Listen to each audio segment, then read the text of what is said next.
사무엘상 8장 4절에서 9절까지의 말씀을 우리 한 절씩 교독하시고 마지막 절 9절은 함께 읽겠습니다. 이스라엘 모든 장로가 모여 라마에 있는 사무엘에게 나아가서 그에게 이르되 보소서 당신은 늙고 당신의 아들들은 당신의 행위를 따르지 아니하니 모든 나라와 같이 우리에게 왕을 세워 우리를 다스리게 하소서니라. 우리에게 왕을 주어 우리를 다스리게 하라 했을 때에 사무엘이 그것을 기뻐하지 아니하여 여호와께 기도하매 여호와께서 사무엘에게 이르시되 백성이 내게 한 말을 다 들으라. 이는 그들이 너를 버림이 아니요 나를 버려 자기들의 왕이 되지 못하게 함이니라. 내가 그들을 애굽에서 인도하여 낸 날부터 오늘까지 그들이 모든 행사로 나를 버리고 다른 신들을 섬김같이 너에게도 그리하는도다. 그러므로 그들의 말을 듣되 너는 그들에게 엄히 경고하고 그들을 다스릴 왕의 제도를 가르치라. 아멘. 네, 우리가 3월 들어서 사무엘상 말씀을 함께 이제 묵상하고 있습니다. 1장부터 7장까지의 내용을 좀 살펴보면 이때 이 사무엘 시대 바로 직전의 시대가 사사 시대였어요. 굉장히 어두운 시대였습니다. 그러면서 이제 영적 상황, 그 당시의 영적 상황이 어떤 상황인가를 고발하는 듯한 그러한 장면들이 계속되죠. 엘리 제사장 가문은 타락했어요. 그의 아들들은 제사를 멸시하며 하나님을 없인 여겼습니다. 오늘 말씀 가운데 발견되는 것이 무엇이냐면 5절에 보니까 사무엘의 자녀들조차도 하나님의 법도를 따라 살아가지 못했던 것 같아요. 그러니까 당시 사회적인 분위기가 얼마나 영적으로 어두웠는지를 우리가 알 수 있죠. 그리고 4장에서 어떤 일이 있냐면 언약궤가 빼앗기는 일이 있게 됩니다. 하나님의 임재, 하나님의 함께하심에 그 언약궤가 빼앗기게 돼요. 블레셋에게 빼앗기게 됩니다. 왜 빼앗기게 됩니까? 이 언약궤를 부적처럼 가지고 가요. 우리 언약궤가 있으면 우리가 승리할 거야. 근데 그 전쟁에서 처참하게 패배하고 언약궤까지 빼앗기는 그런 일이 있게 되죠. 그리고 동시에 엘리의 두 아들이 예언대로 경고대로 한날에 죽습니다. 그리고 그 소식을 들은 엘리도 충격 가운데 목이 꺾여 죽게 되죠. 그리고 엘리의 며느리가 아들을 낳고 아들을 이가봇, 하나님의 영광이 떠났다라고 이름 짓습니다. 그래서 어떻게 됩니까? 이 블레셋이 언약궤를 가져갔을 때 이방 땅에서도 이 언약궤가 일하기 시작해요. 다곤의 신성이 무너지고 재앙이 임하죠. 결국 블레셋 사람들이 두려움 가운데 언약궤를 다시 이스라엘로 돌려보내게 됩니다. 근데 이 블레셋 가운데 얼마나 이 언약궤가 머물렀는가? 무려 20년이나 머물게 돼요. 하나님은 인간의 실패 가운데서도 하나님의 영광을 스스로 드러내셨습니다. 그러니까 이스라엘이 무언가를 잘해서 언약궤가 이스라엘 땅 가운데 돌아온 것이 아니라 하나님의 선하심으로 말미암아 하나님의 계획하심으로 말미암아 사실 언약궤가 스스로 걸어 귀환한 거예요. 사무엘상 7장에 보면 바로 이전 장이죠. 이때 이스라엘이 미스바에 모여 회개합니다. 그들이 금식하며 우리가 하나님께 범죄했습니다 라고 고백해요. 그리고 하나님께 돌아옵니다. 그때 하나님께서 블레셋을 물리치시고 이스라엘에게 승리를 주십니다. 이때 사무엘이 무엇을 하냐면 돌을 세우고 그 이름을 에베네셀이라고 해요. 에베네셀이 무슨 뜻이죠? 하나님께서 우리와 지금 여기까지 함께 하셨다. 그것이 7장까지의 이야기였습니다. 그런데 오늘 말씀 8장에 들어가면 또 한 번 안타까운 소식을 전하고 있어요. 무엇입니까? 이들이 왕을 요구하기 시작한 거야. 사무엘이 이제 나이가 많아 늙었을 때 이스라엘의 장로들이 그에게 찾아옵니다. 그리고 이렇게 말합니다. 우리에게 왕을 세워 우리를 다스리게 해주십시오. 그런데 이 요청의 이유가 굉장히 분명하게 기록되어져 있죠. 다른 나라와 같이, 다른 나라와 같이, 모든 나라와 같이 우리에게 왕을 세워 우리를 다스리게 하소서. 기준이 어디에 있습니까? 다른 나라에 있는 거예요. 다른 이방의 나라들 가운데 있는 것이죠. 이스라엘은 이미 하나님을 왕으로 모시는 백성이었습니다. 하나님께서 그들을 애굽에서 이끌어내셨고 광야에서 인도하셨고 가나안 땅에서 지키셨어요. 전쟁의 승리도 주셨고 민족의 생존도 주셨습니다. 그런데 이 전쟁의 승리도 민족의 생존도 오직 하나님께 달려 있었던 것이죠.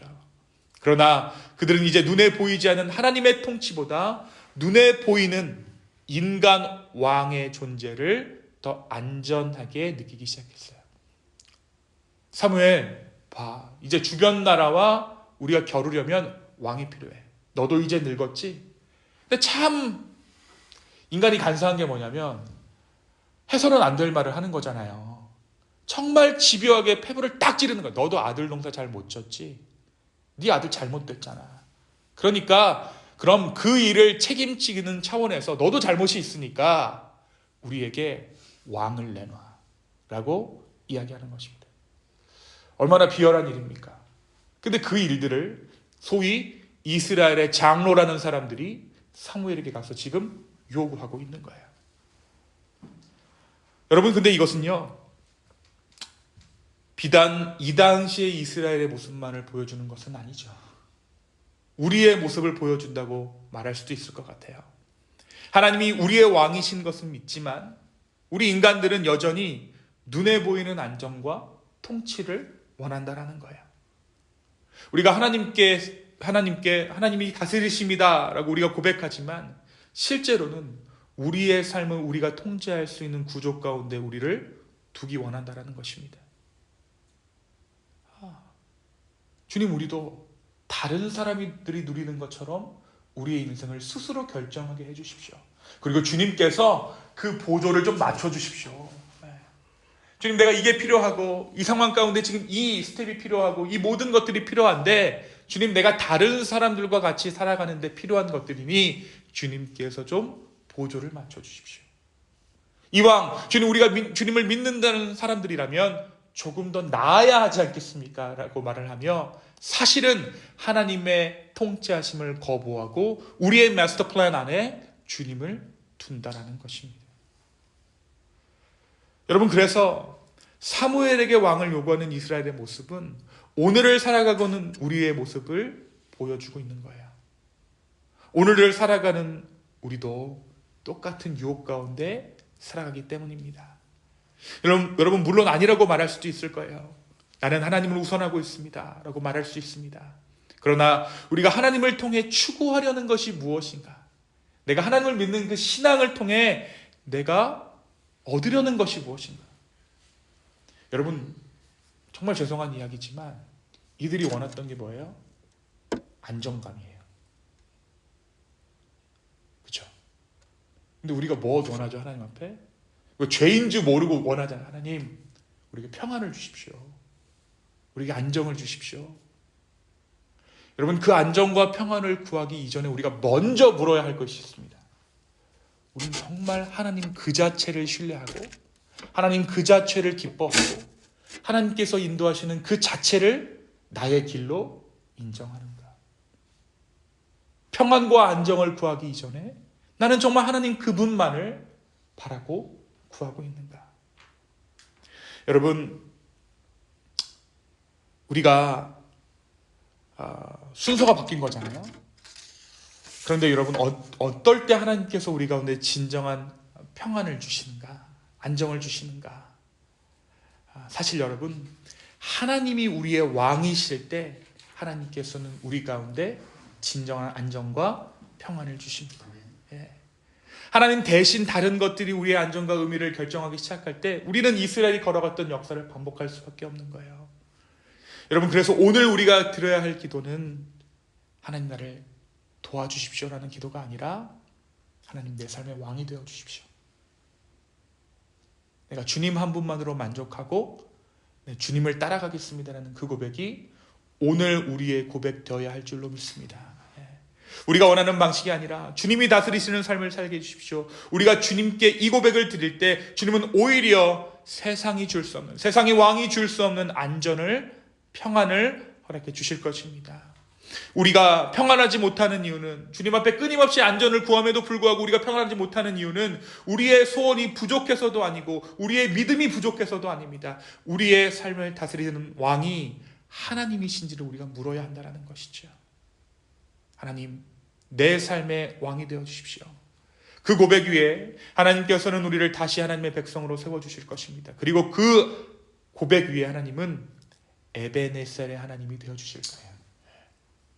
하나님, 나를 지금껏 이 자리까지 인도하신 하나님을 감사합니다 라는 그 고백이 오늘 이 아침에 우리의 고백되어지기를 소망합니다. 안정과 평화와 나의 무엇을 구하는 것이 아닌 하나님 그 자체를 구하며 주님, 나를 다스려 주십시오.